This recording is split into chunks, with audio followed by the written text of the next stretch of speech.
So, tell me, this Reverend James Blackwell I keep hearing about, where's he from?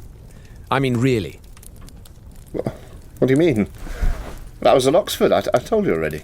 Oh, what do you call it? The other place, if you like. No, the other place is Eton. I'm not sure Christchurch qualifies as a place. More of an era, lost in time. Oh, very funny. I mean originally, Sod University. What? Look, no offence meant, but that's an affected accent if I ever heard one. You can't fool me this long. I hail from Pembrokeshire, after all. I've already revealed that to you. Well, I know it's not affected. It's what I picked up. You know. So? So? What, before Oxford? That's the idea. Wedmore. Wedmore? Yes, Wedmore. It's near Cheddar. Oh, lovely. Nice gorge down there. Very good. You know, I'm actually quite a big fan of cheddar cheese. Oh, yes. Love a good slice. Okay, yes, here we go, back to school, yeah. James the Bumpkin. No, not at all.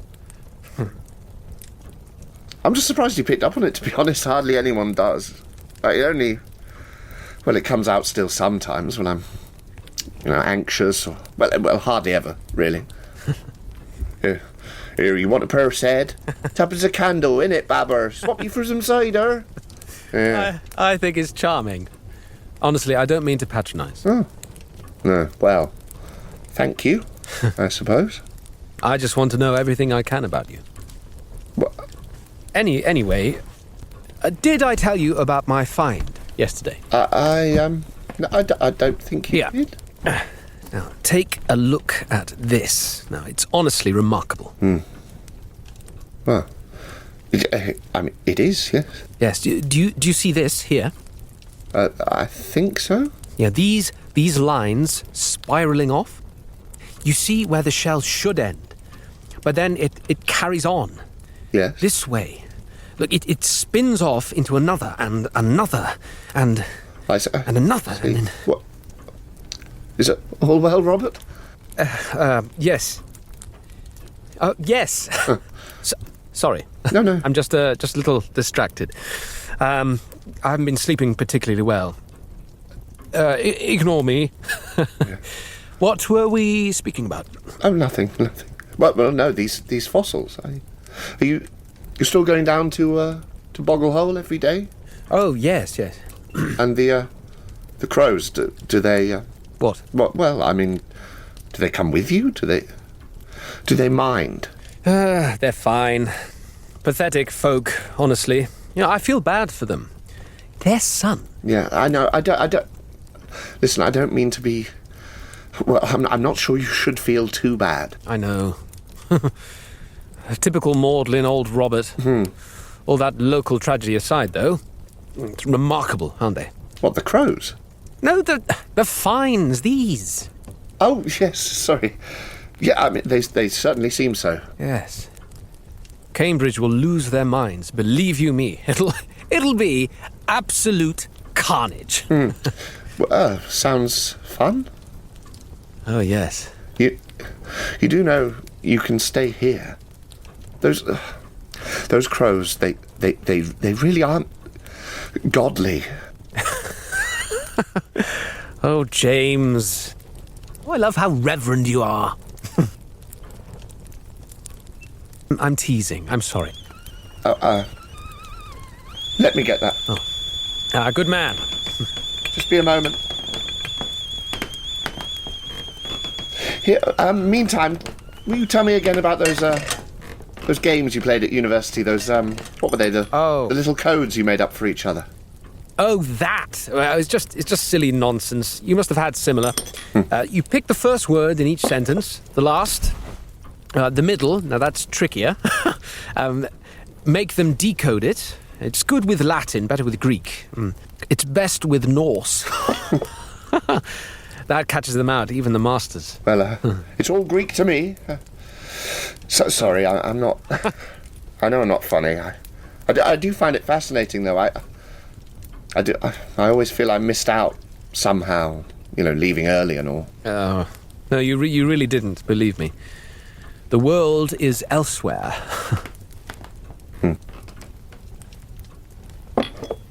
How's that tea? Almost ready. Well, no rush. You know, there are much bigger things down there, at Boggle Hole. Huge things. Stranger things. I don't have the right equipment with me, of course, but once the university gets word, this place will be covered with scholars. They'll be crawling like ants and... Oh. Are you expecting anyone? No, of course not. Allow me. Robert, be careful. There's no one there. Just the wind. Do you really believe that? Ooh, well... Ooh. Stop it. Stop. Robert, stop it. Just get back inside. Right. Get back inside. Lock the door. Lock the door. I have done. You mustn't worry. No, I know. For a man who's spent so long on the moors, you're easily spooked. Well, that may be, but there's things out here that are worth fearing. Of course. I mean, you must have seen the figures out there at night, the men. I swear they're a sign of something ill. Don't mind them. I'll keep you safe. I know. How's that tea? Oh, never mind the tea. Never mind any of it. Come on.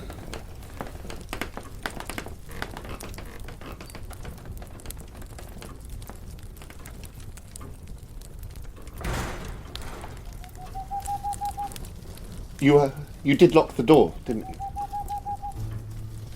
Yes.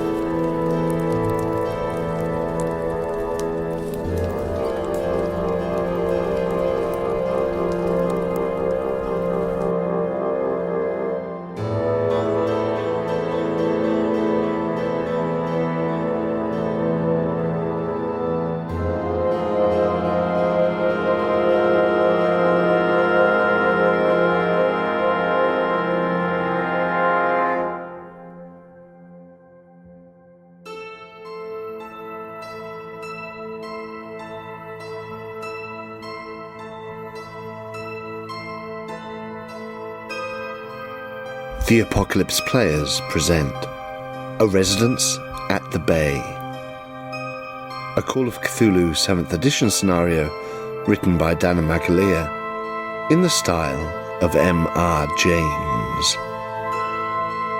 With Joseph Chance as Dr. Henry Carrick-Muir, Dan Wheeler as Reverend Peregrine McCutcheon, Dominic Allen as Lady Helen Marjorie Barmier Potts, and Danann McAleer as the Keeper of Arcane Lore.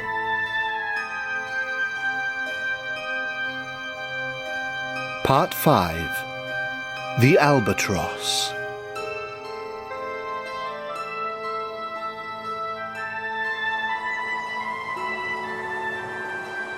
Reverend Blackwell. James Blackwell. What do you think you're doing, sending coded messages when there's an urgent matter afoot? How are we supposed to... You can't rely on us to just sort of... We're not cryptographers, young man. No, I know, but I thought that any fellow of Robert's would be would easily see through my child's play. I couldn't risk it being even the postal service. I don't know. And presumably, forgive me, Reverend, but presumably you feared that someone would observe you asking for help. Yes, well, quite. The crows. You were concerned about the crows. Well, the crows are the crows, and I don't like to assume anything of anyone, but if they don't know where Robert's gone, I'll be damned. It was them he was staying with. Well, intercepting the post, I turned to the Reverend, and indeed, Lady Marjorie, and I say, isn't that a criminal offence? Yes, very much so. Should be a hanging one. There are a lot of things that happen out here in the wilder parts of England, which may be offences, but certainly go unnoticed. Well, I can't say I agree with your methods, but perhaps you ought to give us a bit more information about why you became so concerned. What leads you to think Robert didn't just pack up and go home? Well, I can tell you with the same instrument I used to contact you, and he rushes back into his house. More postcards, I suppose. There's a moment while he's in there if you guys want to... What do we make of this whippersnapper, is he a real vicar? I mean, I can't imagine many people traipse out here for services. Who's paying him? Do the church really subsidise someone to come out here in the middle of nowhere? Well, I'm afraid that is exactly how the church work. I mean, Lady Marjorie, let's not get paranoid. Well, it's one thing when it's Bangalore, but this isn't. This is coastal province of Yorkshire. Bangalore, isn't that where Ned Keister was posted? I think it may have been. And at the mention of Ned Keister, McCutcheon just sort of turns away and takes a deep breath. As you're taking a deep breath, the Reverend comes rushing back out, and But it meant Ned Keister. Ned Keister appears from a grave. No, the Reverend comes back out holding a journal, and he says, Robert left this with me. For the last week he was here, we'd dined together, and he would tell me about... He was obsessed with the fossils in the area. He said they were unbelievable. There was something about a helm, a set of armour. There was something historical. I'm not a man of that myself, but the journal's here, and it's where I got it's where I got all of your addresses from. You were the first 3 in his journal. If forces are arrayed against us who are willing to break the law regarding the post, then perhaps we should go inside. They might be observing us now. There were some figures on the hill. We thought they were scarecrows. As you say that, he sort of does almost a triple take, almost does a full 360 around him, and says, "Yes, let's go inside. Let's." And hurries back into the house. We all enter twitching violently. I don't think any of us are happy about the scarecrows. As we head back into the house, I'd take one last look up at the church, which has these strange owl figures. And could I do a theology roll on that to see if there's any, or I mean, maybe there's another roll to see whether I know of whether that has some kind of biblical reference that I'm not aware of, or some other reference. Yeah, I mean, give me a roll. Would you like theology specifically, or education? I'll take theology. I mean, education is actually better if it was more general, but I think... Well, go education then, let's go. I'll roll... I'll tell you what I roll anyway. I mean, figure since I'm staring at a church, it might be theology. I have passed my theology, which is also a pass on my education, so... Owls are not common as grotesques on churches. No, I didn't think something odd about it. You can't think of it. In fact, you can't think of a single biblical passage referring to owls. Your education tells you, of course, that they're typically thought of as very wise. Although you, as a naturalist, will probably know that most of their head is feathers, and actually they're fucking thick as shit. But there's something odd about their faces as you move towards the vicar's house, and as you see a sort of blanket of fog start to move in across the moors. You look back up at the church, and in the gathering shadows, the faces are more distinct than they were, and there's something intensely predatory about them, and you wonder why they're carved there. And as you enter the door, the Reverend closes it behind you and sort of busies himself around. He sort of puts the kettle on the stove and places the journal down on a sort of a table beside a chair and says, well, there it is. Robert left it here just before he went missing. Excuse me, how do you know he went missing? Well, I suppose I don't, but well, he was supposed to have dinner at mine, as we'd been having all week, and he didn't arrive. And So you're saying it's an absence rather than any evidence of foul play? The foul play is a suspicion. Yes, but if you read the journal, I think you'll, if you can read it, that is. How dare you? I bustle over to it. I think by that time it's already in my hands, unless I try and snatch it from you. unless, and I'm looking at the Reverend, and I'm about to say McCutcheon, and as I'm saying that, she snatches it out of my hand. I'm not going to have a man tell me I can't read a... No, there's some. I'm actually not immediately interested in the journal because there's something else on my mind. As this journal's being passed back and forth, I would like to. Oh, my psychology's not very good, but I think passed is a generous description. so right, yeah. Being snatched. The book's being snatched. I take a look at the Reverend and I say, let's see, can I do this with charm? That's not very good. No. Persuade is awful. My social skills are terrible. I say, and yet he persists. And yet he persists. How did you meet Robert? It seems you formed a very close bond very quickly. Did you know him before he came to Robin Hood's Bay? Not at all, no. It's funny, really.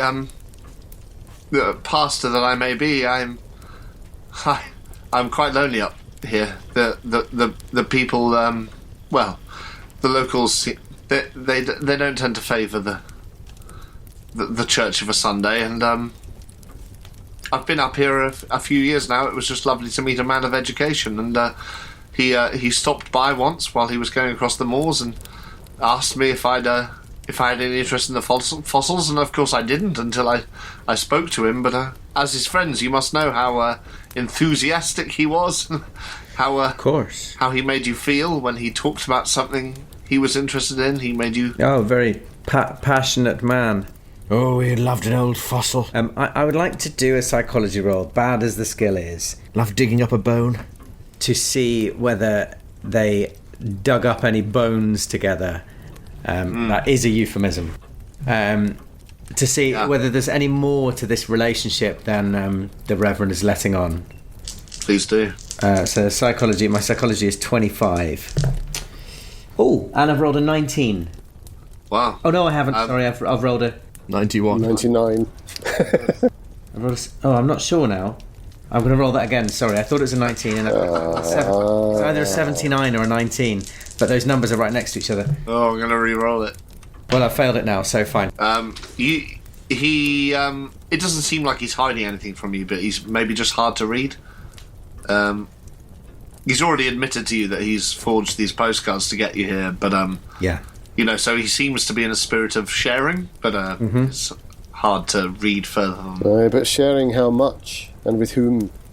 Yeah. Well, Sadly, we won't get to know that, perhaps. Unless, I suspect I'm too busy trying to help Lady Marjorie look like I'm giving it to her, rather than just sort of briefly holding on with a fire in my eyes, thinking, I'm going to find a great find.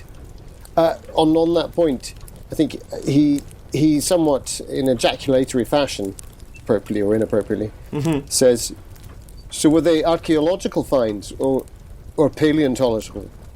Paleontological. I'm not sure, to be honest. Geological? Geological? I would have thought so. I dabble in all of those. Well, so I hoped.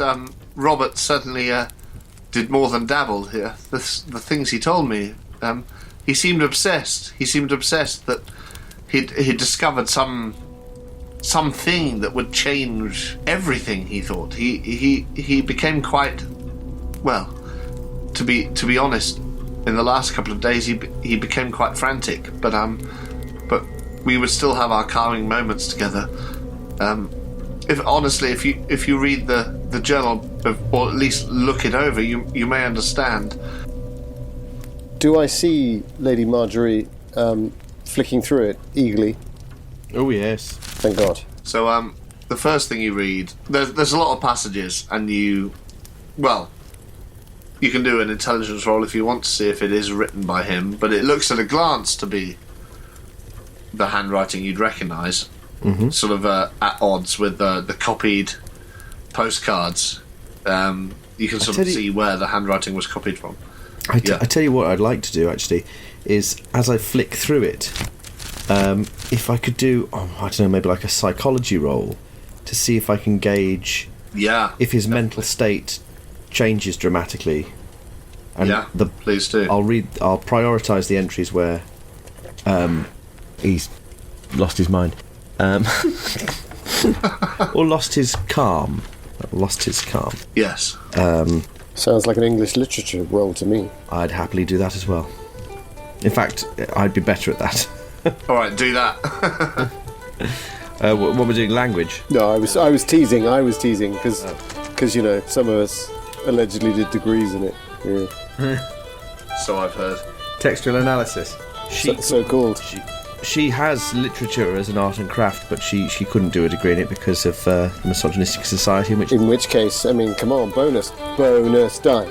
Oh yeah. What am I rolling? Misogyny bonus die. That'll rebalance things.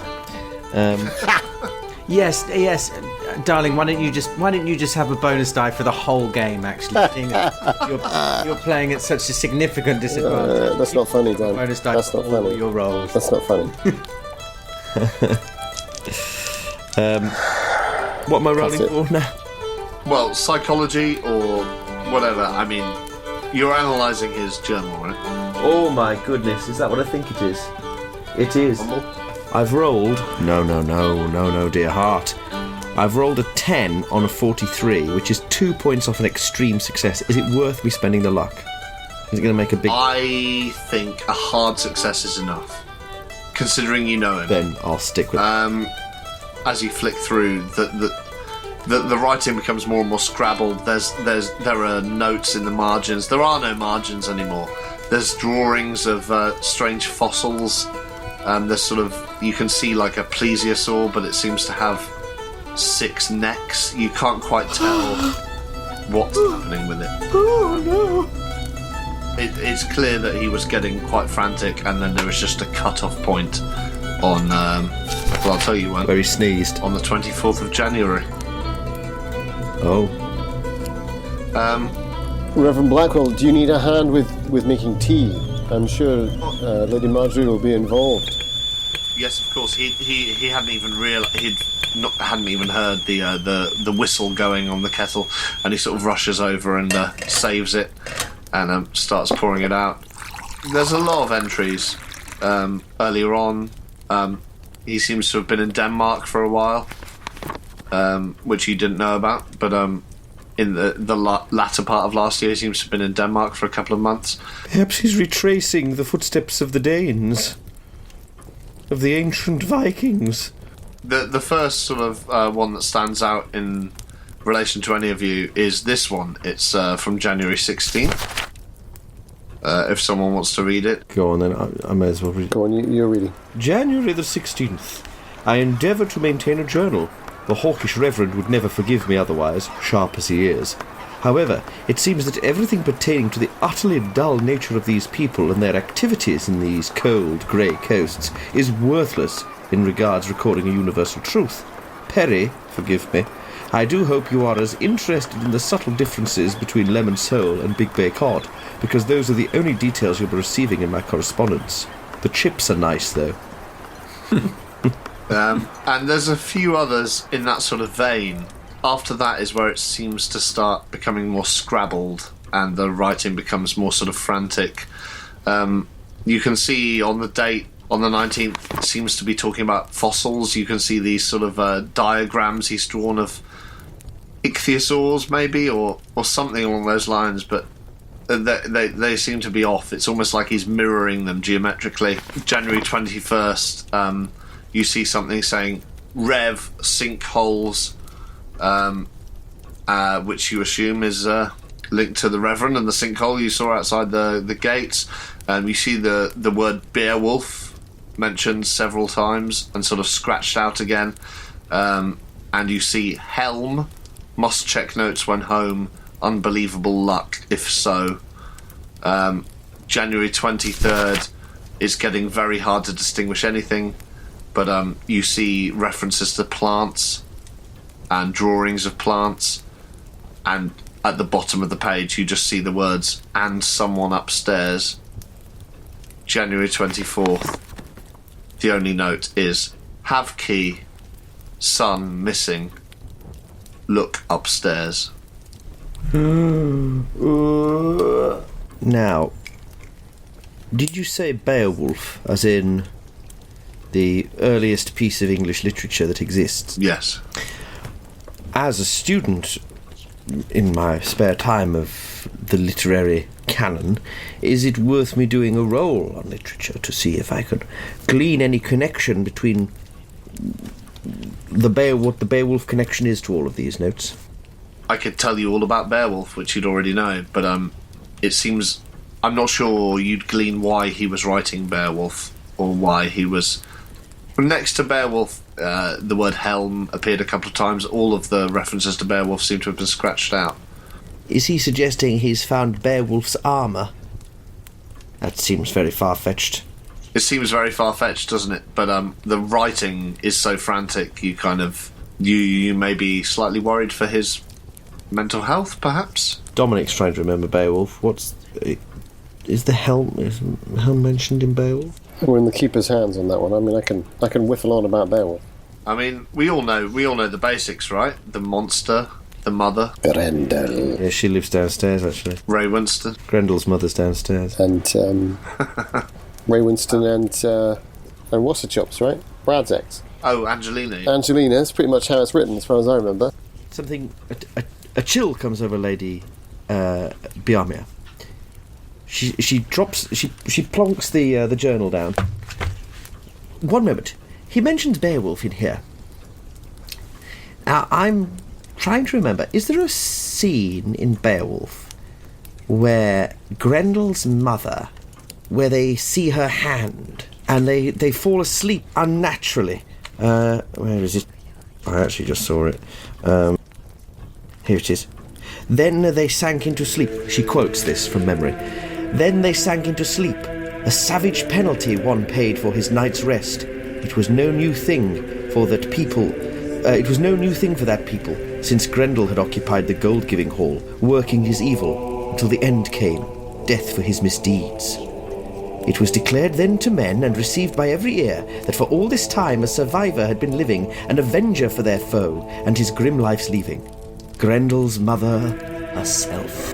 See a hand waving you asleep. What's the significance of the hand? Dominic is trying to remember. Well, you say it as if you recognise it, but I don't. I think you did the right thing, Reverend. Thank you. Could you tell us about the sinkhole out back? I'm not sure. Robert seemed intensely interested in it. All I know is, the molehills around here have been getting larger and larger. It's almost as if, the moles have been growing. I don't know, but I don't know. It seems to be something across the moors in this area, but that one by the church wall, I couldn't say. One day I woke up and it seemed to have caved in. Robert was convinced it was connected somehow to the fossils he'd found down at the coast, but Oh, interesting. I honestly don't remember how. Did he by any chance leave any of the fossils with you? No. He hadn't taken them out. He's he'd uncovered several down at Boggle Hole, I believe the locals call it, but he never took anything away from him. They were too delicate. And he sort of pauses for a moment and says, he did leave me one. I'd quite like to keep it, if that's all right. Anyway, I'm being silly. If I might have a wee look, of course it's yours, but there are rules about these things, Reverend. He comes back and sort of places like a shard of shale down, which initially you look at it and looks like an ammonite.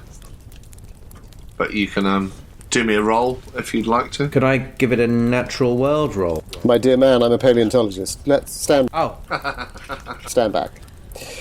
By which I mean to say, I think at this point I almost eagerly grab it, place it down, take out an eyeglass, and begin to study like a man possessed. 29 on a 69.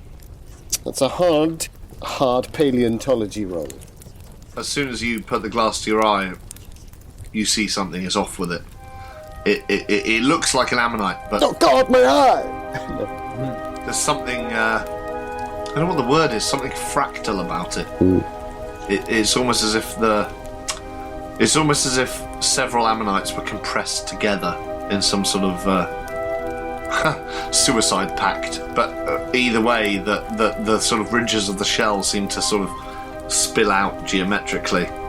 Seems to be creating a larger pattern. It's stranger than anything you've seen. I think if it hadn't been for, even although Bajamirs had her eye on the book more than the other two of us, I think. I suspect we both had a look at the pictures drawn by Robert, and I think that's the thing that guards me against crisis. Because I take the eyeglass away and I'm startled, but I sort of look back and I say, do you mind if I look at that journal there? Here, have a look at this. Have a look at this. And I pass the fossil to Pip, and I ask for the journal. Pass it over, and I've had a revelation, which is, I say, no, it wasn't. I remember it wasn't Grendel's mother. It wasn't her hand. It was Grendel himself. They cut his hand off in the story of Beowulf. Do you remember? Hey, now you mention it, I do. You don't suppose that the fossil he's found is of Grendel? No, that would be... It is a fiction. In fact, as you glance back towards the pages, you see a lot of writing saying, it is a fiction, it is a fiction. Literally as you're passing the book away. But you've seen this fractal shell in the sediment, in the shale of this rock, and it's like nothing you've ever seen before as a paleontologist.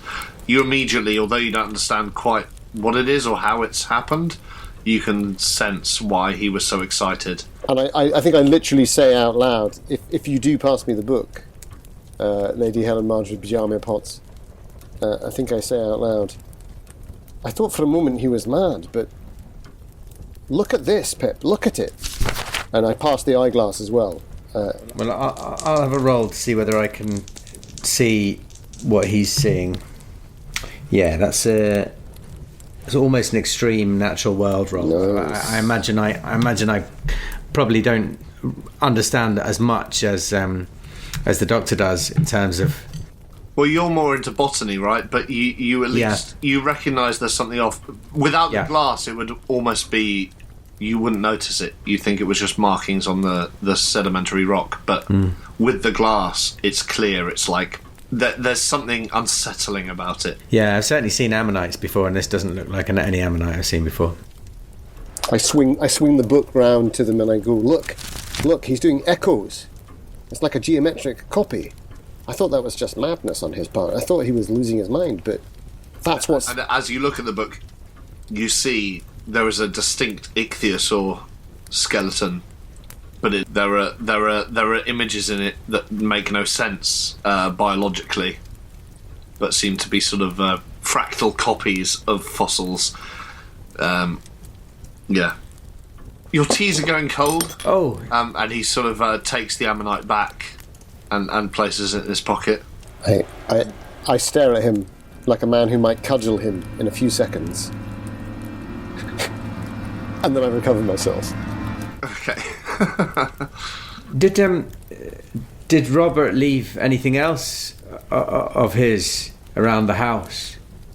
No, he didn't. You've not seen anything of him then, since you've been here? Well, I think that much should be obvious. No, I know, I'm being silly. But may I ask, the journal, Yes. did he leave it here Yes. before he left? So he left it in person? Yes, I don't think he meant to, but he was coming around every evening and we were discussing his finds and... Are you sure he didn't mean to? What I'm trying to glean is whether he suspected he was in danger and left it on purpose.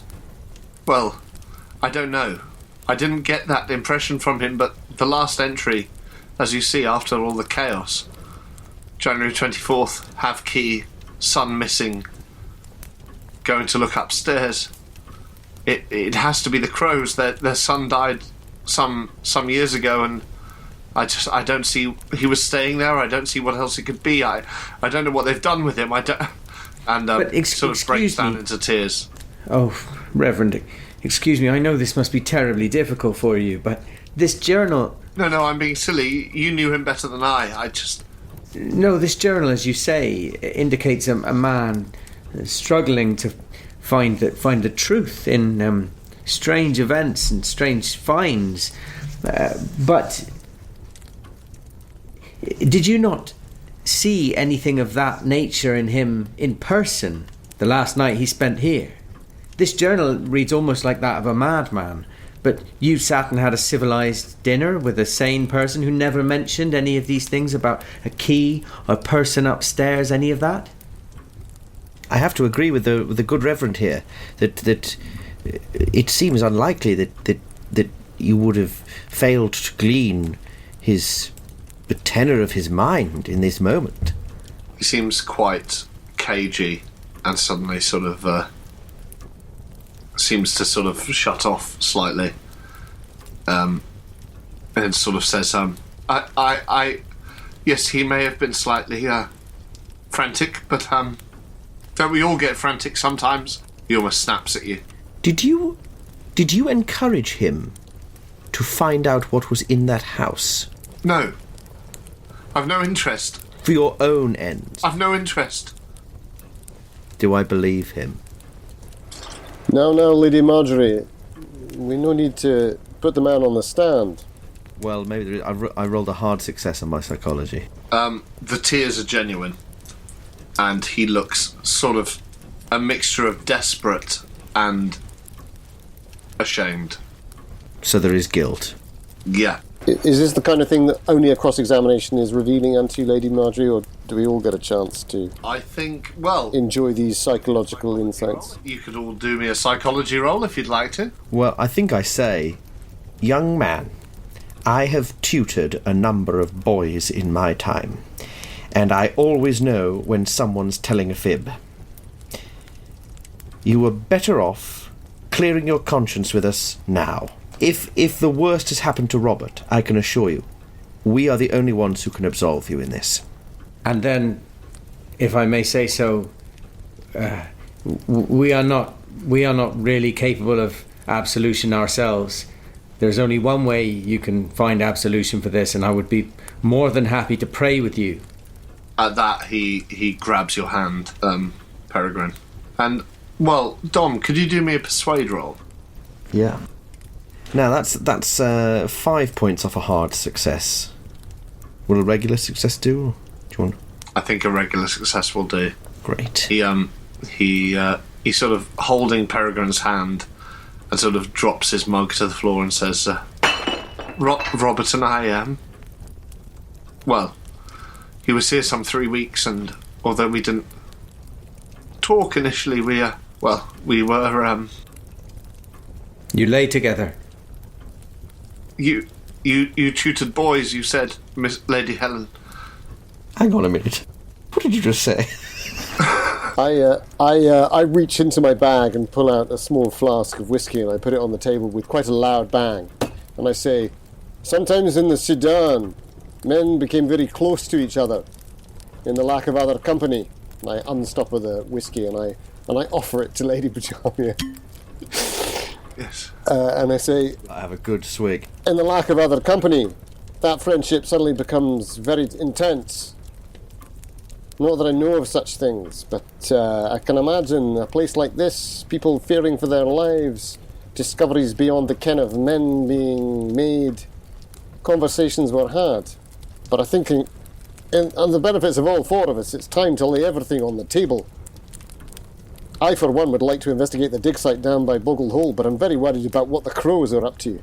And for a fact, the three of us have had an influence of the upstairs room. And although he's passed the whiskey to Jamir, he actually shakes as it leaves his hand. She as she takes it, she stills your hand with her other hand, and says, "I think retracing Robert's steps is a very wise choice. But first, let us hear what young James, what the young Reverend Blackwell here has to say. You were about to tell us something. Well, I think I've told you as much as I need. You asked me if I have experience of young boys. Well, the doctor here understands. I think we understand, Lady Marjorie. I don't think we need poor Reverend to spill his heart out to us, but I will urge him to go now to the church and pray. Yes, I should. And he sort of grips your hand for a moment and then lets go very suddenly. Would you like me to come with you, Reverend? No. That's the last thing I need. Enjoy your tea. I'll be with you presently. And he sort of fumbles towards the door and leaves. And you see him through the window sort of walking up to the church. I am very grateful I was not born in Yorkshire. Everyone here seems to be completely deranged. Do any of you, what would you like to do? What's your impulse? I mean, we're about mid-afternoon now. Let's say it's about 3 o'clock. It gets dark at about 5:30, being early in the year. Oh, fuck it. I'd like to, while we finish our tea, I'd like to take a moment to make sure we're all on the same page. So I can say something please. like, I think in this moment where we haven't got the Reverend, I think we should quickly take stock of what exactly we all think is going on. Because it seems to me that there's clearly something very disturbing about those people we were staying with. There's certainly something disturbing in their house. And as for Robert, well, I feel like this vicar, if he's been here this whole time, he will have more experience of those people. And surely, if you were the vicar here and you had an inkling of what was going on, it would be a source of endless suspicion. But I don't see why Robert would go down there and investigate their rooms, what have you, when his interest lies in the fossils and the archaeological stuff. I don't see why he would suddenly involve himself in the personal fortunes of one family. No, it makes very little sense. If he was so passionately excited by these discoveries he'd made, and it seems by his journal that was the main source of his excitement, then why distract himself with some strange search for a lost son who died many years ago? That's why I wondered, you see, if the Reverend had encouraged him along that line for some reason. But, Lady Bajamia, surely you agree, I think you do, with myself and the Reverend, that none of us get an ill feeling from Blackwell. No. I've seen enough of life to know a liar most times, and my 17 on my psychology check that never got asked for tells me that I'm not wrong with this man. I trust my instinct. I mean, you know. But that doesn't mean that he's not being economical with the truth. Of course, but then he's concerned about the scandal. Exactly so. That's why I felt the need to press him. Oh, Not because I feel that he's evil. we've done nothing wrong. Seems to me, no, if you'll excuse me, he has done something wrong, but his guilt is a theological one, not one with regards to Robert's actions, as far as I can see. Aye, well, I'll leave that to you, Reverend. You're the master of such things. You know, Abel is Cain's brother, and breasts they have sucked the same, say I. But the nature of things is we should look at those fossils down in the bay there. See what perhaps... Oh, sorry. No, go on. I was going to say, I agree with you that I think...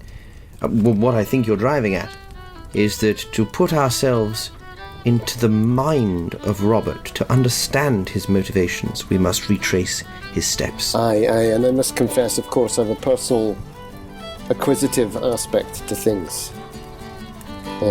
Now that we're completely alone and Blackwell is totally out of earshot, let's be frank, the matter of his theological scandal is, not of concern to us. No. I'm more concerned about what the... No concern to me at all. No concern to me at all. No, I'm not bothered about that at all. People can do what they like. I mean, I have no... Robert is, like a... well, he was a student, that's all. I look at Pip, and my eyes slightly widen, and we both furiously roll psychology. I failed, so do you. I failed. Damn it! But I think I already have had the impression. I've strongly. I'm behind. I'm behind on that one.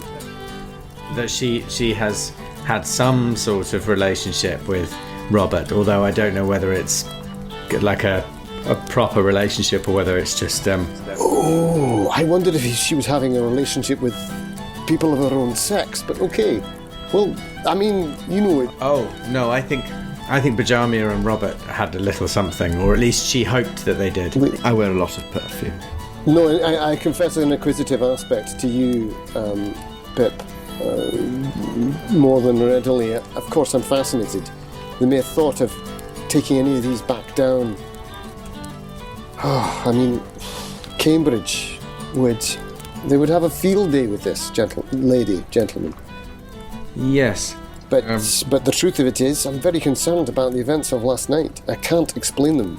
Even, and I say this again slightly shakingly, even with my own problems that I have, McCutcheon. Yes, understood. Well, we all spent an unusual night, and we can't all blame that on the same thing you can, Doctor. Sorry to go back, because I can't remember, or I wasn't paying attention if you did it just now. Did Dr. Carrigmuir relay his experience in the house, upstairs?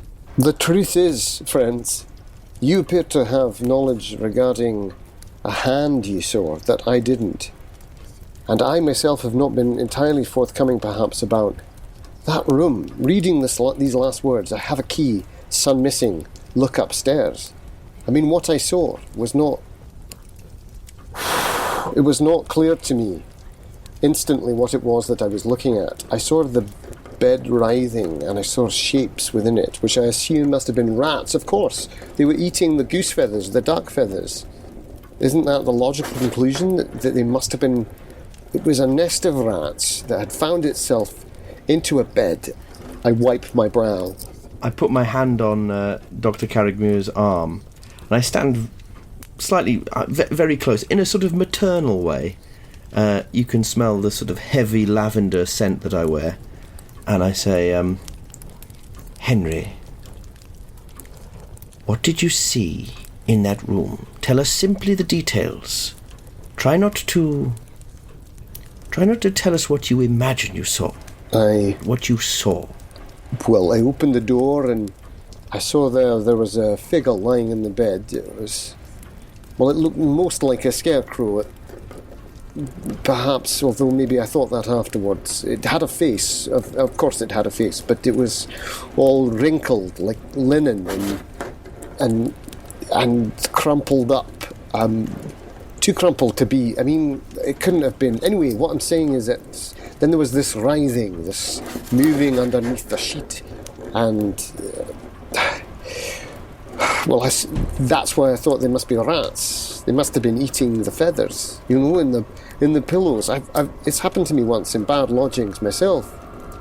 Although, now you mention it, might that have been why you imagined it? Why I thought it? Yes. Christ, is it hot in here? It can't be. May may I ask, excuse me, Henry, but this experience you had, was this before or after you partook in your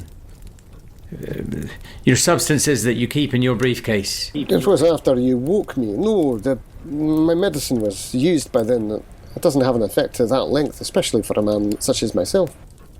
He's talking about the opium. I have to take it for my nerves at times.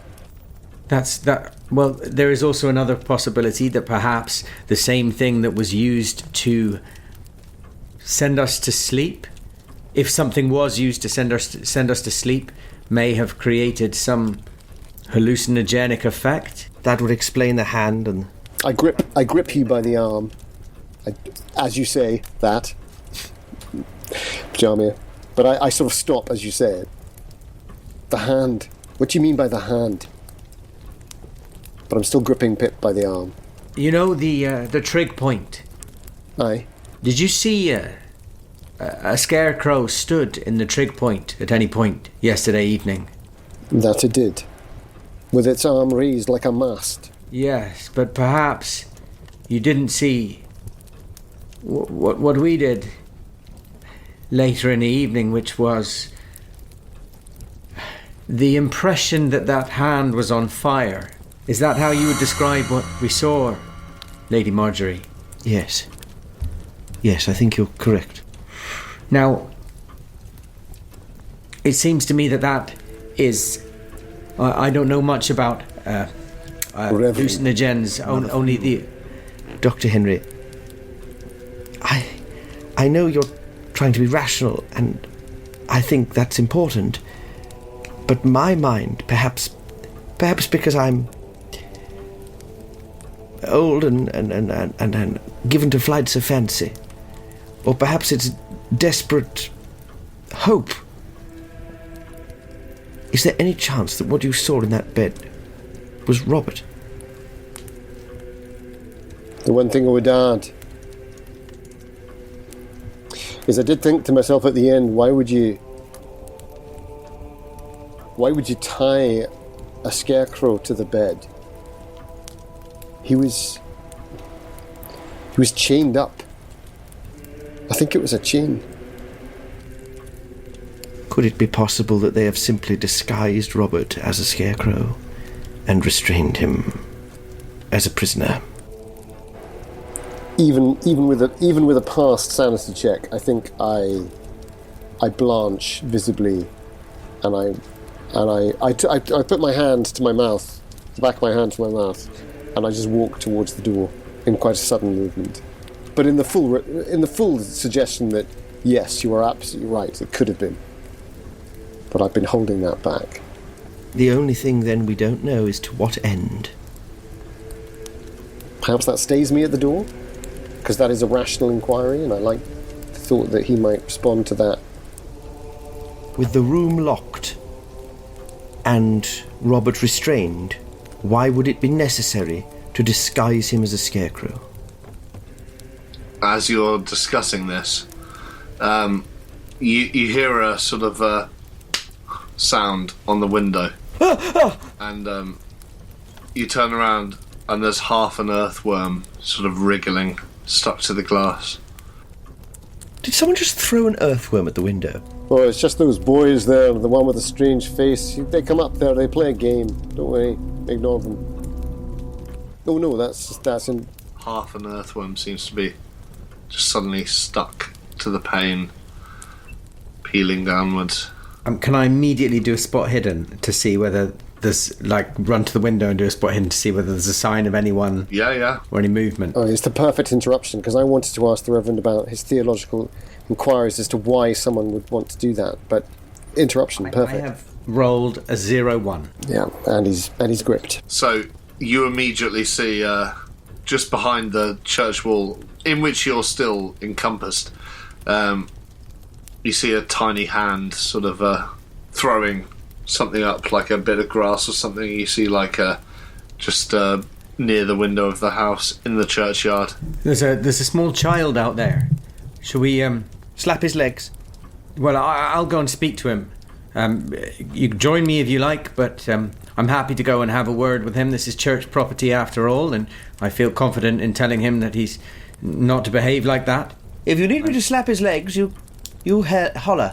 No, I don't think that'll be necessary, and I make for the. You obviously have no experience of young boys, Reverend. Oh, believe me, I do.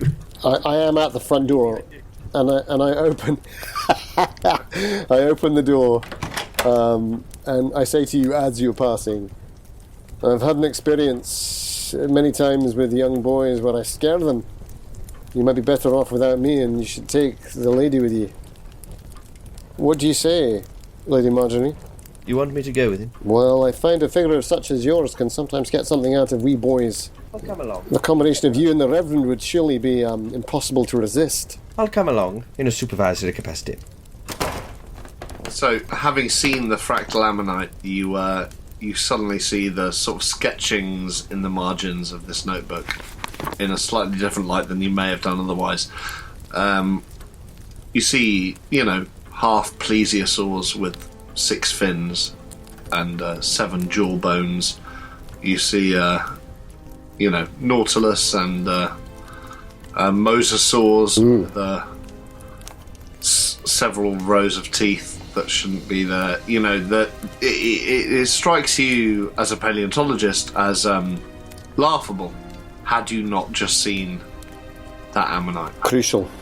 And suddenly his excitement at sending you, although it wasn't him that sent you this postcard, from what the Reverend says, if you believe him, he seemed to be very excited, very frantic even with what he'd discovered in the last few days. So that rings true.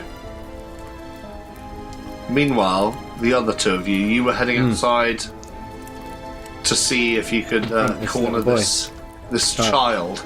So he's sat there by a wall, so you can say what you like. Young man.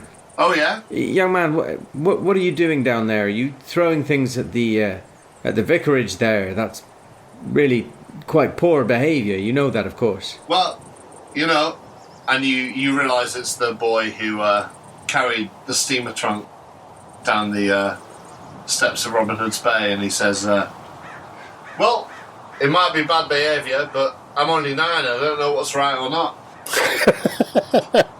What a ridiculous thing to say. That's exactly the sort of thing 9-year-olds say. Come here, boys, so I can slap your legs. You've already thicked me here 17 times. Well, I'll even you out then. Now then, it's all right. I don't think there's any need for that. But tell me, what are you doing hanging around this part of the bay? You don't live up here, right? You live down in the town. No, but the fog was coming in, and I want to see them weird men. What do you mean by that? I want to see them weird men walk. What do you... And as he's talking, you see him pick up a pair of gardening shears, and he cuts an earthworm in half and throws it over the... Stop doing that when you're speaking to your betters. In fact, stop doing that completely. It's... Oh, sorry, madam. Cruelty to animals. There's absolutely no need for that. It's not cruelty. What's cruelty? It's causing them unnecessary pain. I'll show you cruelty. Come here. Seeing him chop these worms, I march straight up to him and I pull the shears off him. All right. Don't have to be a prick. Now listen, that language is entirely inappropriate. But if anyone around here is a prick, it's you for cutting worms in half, not me for stopping you cutting worms in half. They'll be fine. They always are. You cut them in half, they live again. It's hardly the point. Should we cut you in half? See if you live again. Well, I'll be looking after these gardening shears, so you can't do any more of that. Fine. And in a sort of gesture of defiance, he picks up an earthworm, digs out an earthworm, and just pulls it in half and throws it over. Listen! Is there any chance that Caragmere hears any of this? I don't know, how loud are you guys being? I mean, he's only a kid, so... I'm not bellowing, just sort of normal conversational. And there was a bit... You actually softened your voice down for the intimacy. You looked around, so now I don't think I do, do I? Damn it! Yeah. Oh! I say to him, listen, boy. Perhaps you can be useful to us. What do you know of the crows down there? I don't know. They're there sometimes, then they're not there some other times. Oh, when are they not there? I'm not about Peter and Paul, you stupid boy. I'm on about Mr. and Mrs. Crow. Oh, aye. Yeah, their son died, didn't he? Did he? Aye, you know that, didn't you? How did he die? Well, do you want the polite story or the real story? The real story, of course. And the polite story. Polite story was he got caught in a storm off the Cape. In a boat? Real story is he commandeered a vessel. That's what I've heard it called. He took it out there, trying to impress two girls. Him and those two drowned. So he took the girls on the boat with him? Pissed he was. Smashed out of his nut. You shouldn't know about such things. He took the girls on the boat with him? Yeah, apparently. And who were the girls? I don't know. They were from a local... I think they were travelling... I don't know, they did puppetry and stuff. What? Anyway, it don't matter. Well, it does matter. Sounds like it does matter. They come to the town to do a story or whatever. Do you mean travelling players? Bum, bum, Yeah. bum. Yeah, that sort of thing. They kept dressing up. They'd have little puppets on their hands. Anyway, it was shite. But he took him out one night. Storm came in. Never came back. You ask Jack. You know Jack down in the village. He took your bag up. He'll tell you. Listen to me, young man. I don't know anyone in the village and I don't care to. So what you're telling me is that these two travelling players were not from the local area? Well, I don't know. They were just young girls, you know. How long ago was this? He wanted to have his end away. When did this happen? How long ago are we talking? Well, a couple of years. I was but 7 then. Yeah, I'm getting the picture of your age. Don't worry about that. All right. Well, okay. We'll come back to that. Tell me about these men, these strange men you're expecting to see walking. What's that all about? You've seemed full of stories tonight.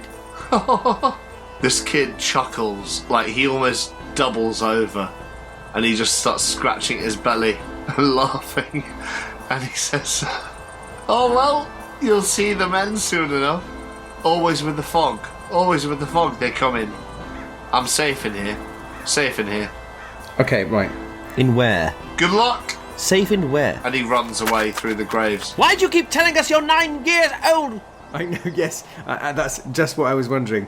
Do we think he is? I'm wondering what on earth I can roll to find out whether I think he genuinely is 9 years old or whether he's some kind of, like, I don't know. Wizened old man. Wizened, like Benjamin Button. Or like a ghoul wearing a child's skin. Yeah. Or like one of those, or like Robin Williams in whatever, The Big or whatever it's called. Tom Hanks, yeah, he's actually like a 93 or 106-year-old wizard who's like shriveled down to the size of an annoying child. So the boy does run away, but he doesn't run far. He sort of runs between the gravestones. And, Okay, I'd like to do an occult roll to see whether I think there's something really fucking weird going on with this boy's age. Is that alright? yeah, please. I mean, my occult's terrible, but it's all I can think to do. Yeah, I failed that. No fucking idea. It's just a little boy.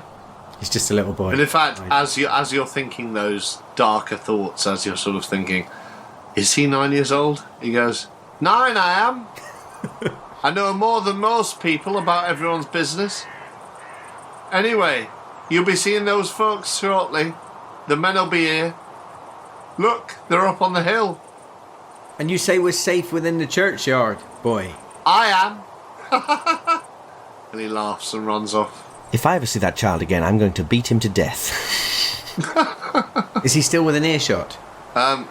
It's hard to tell at this point, away amongst the graves, but he's answered, so... Precocious little shit. I'm just going to jog after him a little bit and say, why are you safe? How can we make ourselves safe? You're safe now. Enjoy the Boggle Hole Inn. Listen, if you come back over here, you won't be. Alright, big boobs. Did you hear what he called me, Reverend? I did. I think it's best to leave it at this stage. Boy, again, I will smack his mouth clean off his shoulders. What's all this shouting about? Boy has called me. Why did he say he was 9 years old? And what do you mean by being safe in here? I'm not sure, but he says he was waiting to see the men walk, and he pointed up towards that hill. And as I say that, I look up towards the hill. Yeah, I also look where he's pointing. Shit, well, of course I look at him, because he's just pointed at it, hasn't he? And in a way, it's more disturbing that there's no one on the hill. But it's not that there's no one on the hill, you can't see the hill anymore.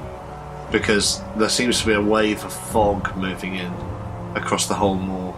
I don't like this at all. And as the waves of fog sort of roll towards the churchyard, you hear from behind one of the graves near you the boy sort of doing this this sort of owl sound. Reverend, would you please restrain me, because I'm going to go behind that gravestone and kick his neck in. Listen, I understand your frustration, but I think we should leave it. I wonder whether we should get inside the church and check the Reverend's all right, and ask his advice on staying safe in this fog. I think you're right.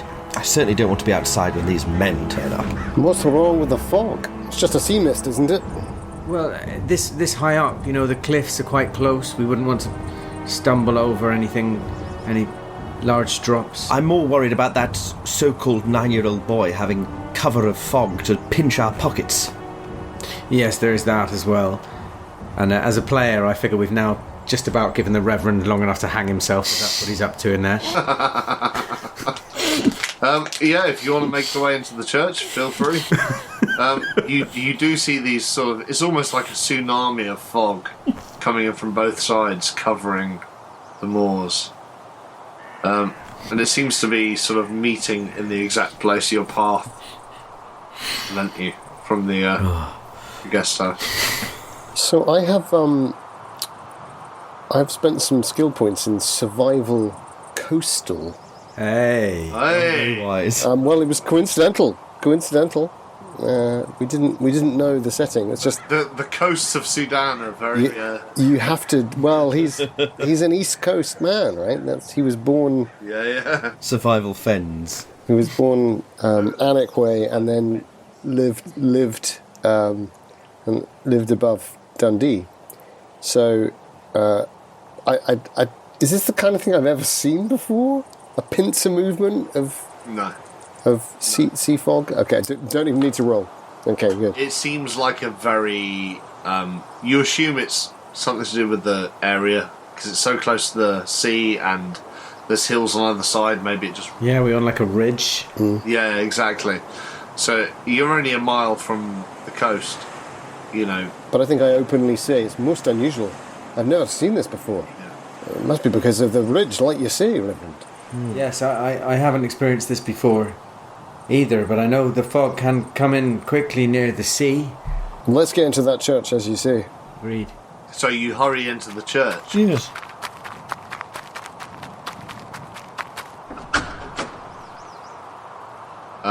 As you open the doors, you see the Reverend hanging from it. No, you get in, and actually, the first thing you see is him sort of knelt in front of the altar. Oh, thank fuck! Thank goodness! Oh, thank God! Thought I'd actualised it. I'd actualised hanging. And he's sort of rocking backwards and forwards slightly in a sort of quite passionate way, I suppose. It's a very basic place, whitewashed stone walls, wooden pews. He's there about 30 yards in front of you. And there's no stained glass, but through the windows you just see this swirling grey as the fog sort of hits the sides of the church. Reverend Blackwell.